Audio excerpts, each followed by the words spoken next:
Schmidt, and I'm going to talk to you about how I handled the sweet chances. Okay, so let me see here. Let me bring my brush up here. Um, get rid of these lines that I drew earlier. Okay, so we want to, it's 1, 1, 2, 3, and push out to 4. The elite line is right here. So we got to make sure that you don't lead out too close to this line so you have room to drive your dog to number 4. Okay, but how do you handle 1, 2, 3?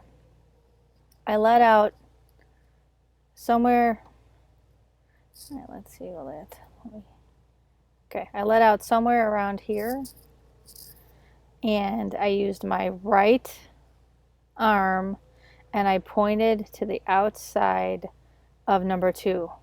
So like I did not move my body until I knew my dog was coming around and committed to 2. And then I drove to number 4. Okay, so it is really important when you lead out like that, that you look to the outside of the obstacle, because that makes, if I look, you'll see in the video, but I really concentrated on looking to the outside of this number 2, and I held it with my right arm until my dog was coming around here and I knew he was committed to 2. Because if I would have turned too soon, or I didn't hold the outside of that jump, my dog could have missed this jump and just went straight. Just could have went straight. So we got to make sure that they actually get that jump. So need to make sure that dog is going this. Oh, let me get rid of that one. Got to figure out a better way to do this one, but anyway, to go this way and then kind of this way, right? We don't want them to come out this far, but in your mind you should think like that, because again, I'm gonna look to the outside of this jump until my dog is coming around. I guess I can't move this line, but anyway, around there. Okay. All right, so assuming your dog gets the tunnel, they had to come out and drive straight over here. So they had to come straight and drive straight, and then 5, 6, 7, 8, 9. All right, a good way to think about this is, where are they going and where are they coming from? Right, so it's almost like you want to bring your dog out to here.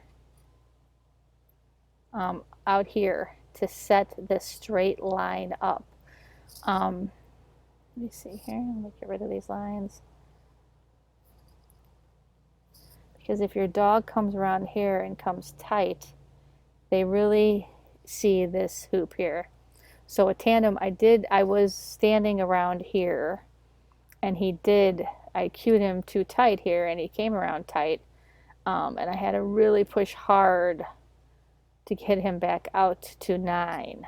I don't have any video, but I do have video of Spy, where I drove him all the way down here and then drove him straight up. Obviously did that jump though, we didn't miss the jump. But so with my left arm, I drove and I moved this direction, and I pretended there's like a point here, and I point with my left arm, and then I just kind of front cross on the ground and turn, and then I had all the room in the world to drive forward through this box and get him to the tunnel. So when you are walking courses, especially chances, really walk your dog's path for one, because if you would walk your dog's path here, you would see that they really do see that 5 hoop. And if I wanted that 5 hoop, then I would want a really nice tight turn here. But because they are not, I have to drive through that box, right? You got to drive through this box. So you want to make sure that they have a straight shot here, straight line here. So how do I get that straight line?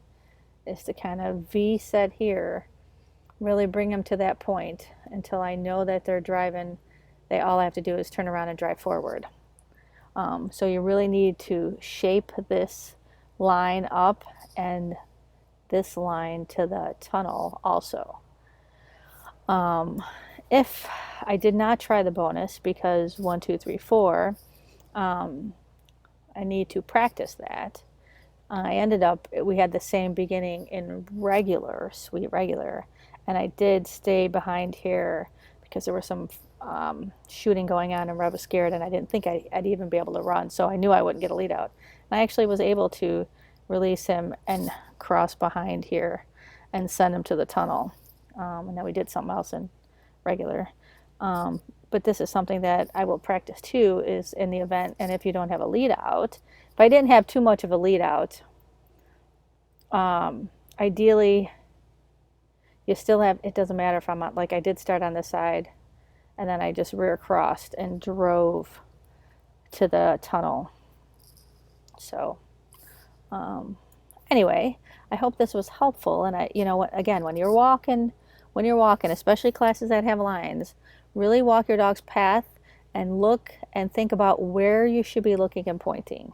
Because when I let out, I literally made sure that I was really looking to the outside of this hoop. And then I'm looking to the outside over here so that I know I'm driving my dog out. As dog exits, I just, you know, I was probably around here somewhere, I don't know. I kept driving this way, and then I drove this way, and then just turned around and drove straight. Because that's the line I needed my dog to take. All right, that's really far, but you get the idea. Anyway, that's how I handled this course.